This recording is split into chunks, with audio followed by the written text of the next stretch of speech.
Masih bersama saya Budiman Tanrujo di Satu Meja The Forum. Kembali ke Mas Tommy. Mas Tommy sebagai Duta Besar Indonesia di Singapura dan juga pernah berada di Satgas. Kira-kira dalam kondisi yang cukup genting seperti sekarang, udah jutaan orang terinfeksi, yang meninggal sudah hampir 57.000, dan kemudian fasilitas kesehatan kolaps. Apa sih yang harus menjadi prioritas yang harus dikerjakan oleh pemerintah sekarang ini, Mas Tommy? Ya, sebetulnya kita pernah punya pengalaman di awal COVID. Yang menarik ketika Pak Doni menjadi ketua gugus tugas. Gugus tugas itu komandonya tangannya betul di bawah kepala gugus tugas. Kementerian Kesehatan, wakil Kementerian Kesehatan itu menjadi wakilnya Pak Doni. Ketika itu ditetapkan dulu targetnya apa? Pak Doni mengatakan targetnya 3. Yang sehat dibuat tetap sehat, yang kurang sehat dibuat menjadi sehat, yang sakit diobati menjadi sembuh. Itu kemudian diterjemahkan dengan sistem strategi, skill, speed, dan kemudian dengan kerjasama. Ini yang jadi 5S1T itu adalah bagaimana manajemen. Yang dibutuhkan sekarang ini adalah bagaimana memanajemen dalam kondisi seperti sekarang. Nah, yang tadi saya katakan, keputusan ini bukan antara baik dan buruk. Ini antara yang buruk dan kurang buruk. Tetapi keputusan cepat harus diambil, diimplementasikan, dan butuh ada kekompakan. Saya menekankan betul kekompakan. Menarik di Singapura, tanggal 15 Mei, Budiman, terjadi reshuffle. Menteri Kesehatan Gam Kin Yong dipindah menjadi Menteri Perindustrian dan Perdagangan. Tetapi di Singapura, yang menarik adalah penanganan COVID dipegang oleh Multi-Ministry Task Force. Yang Menteri Gam Kin Yong itu tetap menjadi co-chair. Ya. Jadi Menteri Kesehatan yang baru, On Ye-kung, kalau ada jumpa pers, dia berbicara setelah Gan Kim Yong. Mengapa? Karena Gan Kim Yong dinilai punya pengalaman 1 tahun ketika menjadi Menteri Kesehatan bagaimana cara menangani COVID-19 di Singapura. Dan menurut saya sekali lagi yang tadi katakan Mas Diki, konsistensi itu kemudian diterapkan. Sekali lagi, persoalan yang dihadapi tidak linear, pasti akan berfluktuasi. Tetapi konsistensi dalam mengambil kebijakan itu dijalankan dengan baik. Nah, yang terakhir yang menarik dari Singapura itu adalah cara berkomunikasi kepada publik itu. Ketika tampil, itu semua menteri yang ada di Multi-Ministry Task Force itu duduk bersama.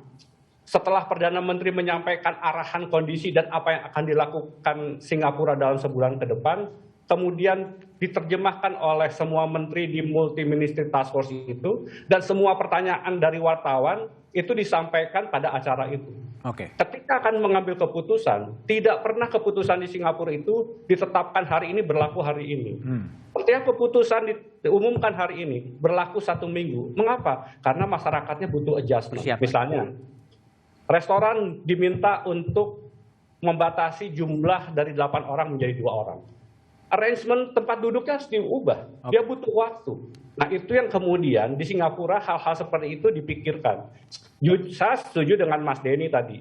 Tentu Singapura dengan negara kota, saya selalu katakan pada mereka juga mengatakan, oh jangan dibandingkan Singapura dengan Indonesia. Indonesia memang jauh lebih sulit dan tidak mudah mengelola Indonesia. Tetapi pelajaran yang sama yang harus bisa kita petik, betapa pentingnya manajemen itu dan bagaimana pentingnya kekompakan, dan yang terakhir adalah bagaimana berkomunikasi dengan publik yang sangat clear, konsisten, dan kemudian dilakukan secara berkala sehingga masyarakat tahu betul apa yang sedang terjadi, apa yang harus mereka ikut berkorban, dan kemana sebetulnya Singapura akan mengarah. Ini yang saya kira bisa menjadi pelajaran kita. Oke, baik. Mas Denny Abdi, jadi kalau pelajaran dari Vietnam yang bisa disampaikan untuk Indonesia, Mas Denny? Ya,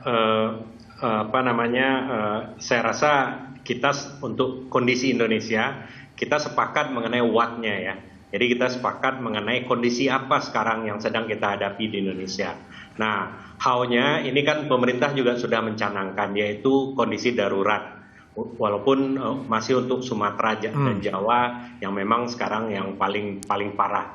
Nah, sekarang kalau saya pikir berbeda dengan Vietnam, apa yang kita bisa tarik dari Vietnam adalah mengenai aspek manajemen tadi.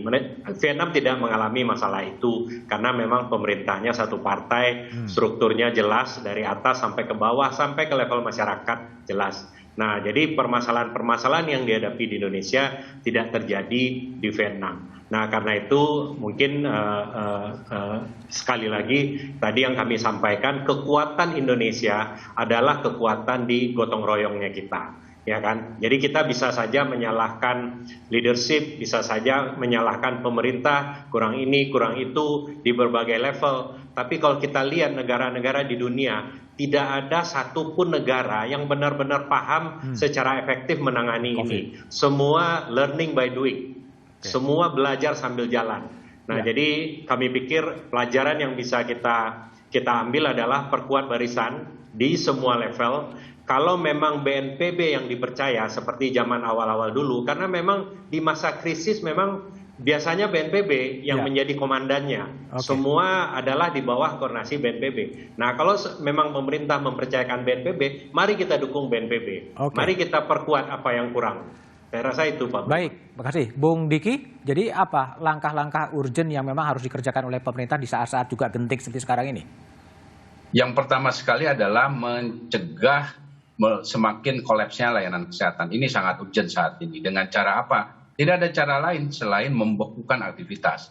Membekukan aktivitas mau bentuknya PPKM darurat yang memang sekarang lebih secara regulasi mungkin lebih meringankan buat pemerintah. Dan kemudian dengan seiring pelaksanaan pengetatan itu diperkuat juga kapasitas testing tracingnya, jangan hanya wacana. Kemudian vaksinasi. Jadi vaksinasi ini kita masih banyak PR yang harus kita lakukan walaupun performanya jauh lebih baik daripada performa intervensi lain.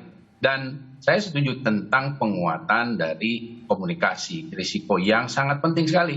Karena dengan komunikasi risiko yang tepat ini kita akan membangun persepsi risiko di masyarakat. Jadi kedisiplinan yang saya sampaikan tadi, ya rasa untuk berperan dalam situasi pandemi ini ya dibangun dengan strategi komunikasi risiko tadi.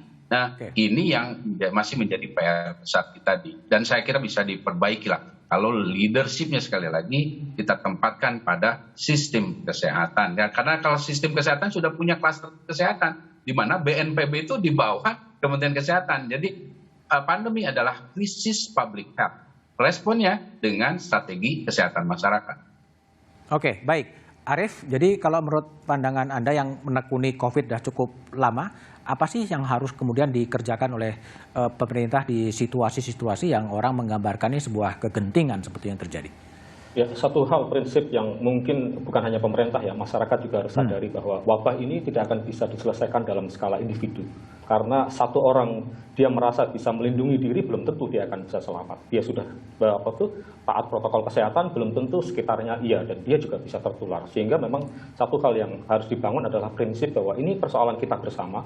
Dan untuk menjadikan ini sebagai persoalan bersama bagi publik maupun pemerintah, itu memang dibutuhkan kepemimpinan yang tegas dan jelas gitu, bahwa ini adalah masalah kita saat ini. Dan seperti yang disampaikan tadi juga Mas Diki dan beberapa yang lain, bahwa kita sekarang ini ada di fase yang begitu kritis gitu.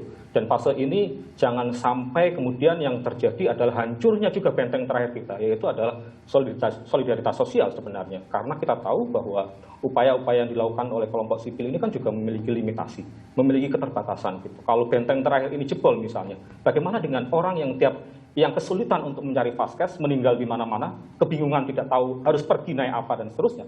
Selama ini ada beberapa kelompok sipil yang mencoba melakukan itu, tapi seperti yang saya sampaikan ada limitasi dan ini yang harus.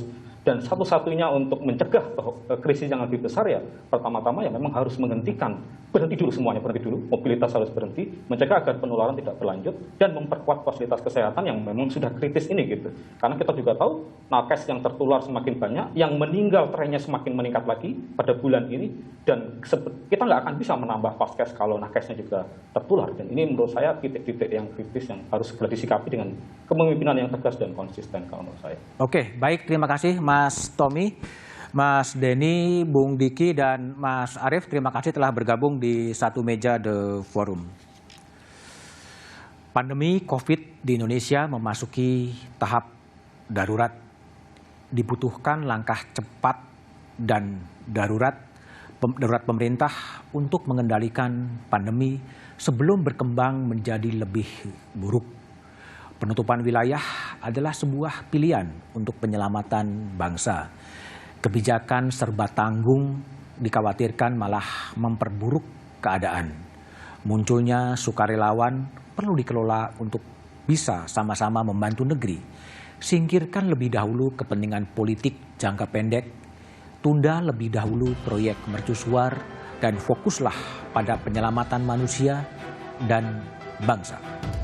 Demikian Satu Meja The Forum malam ini.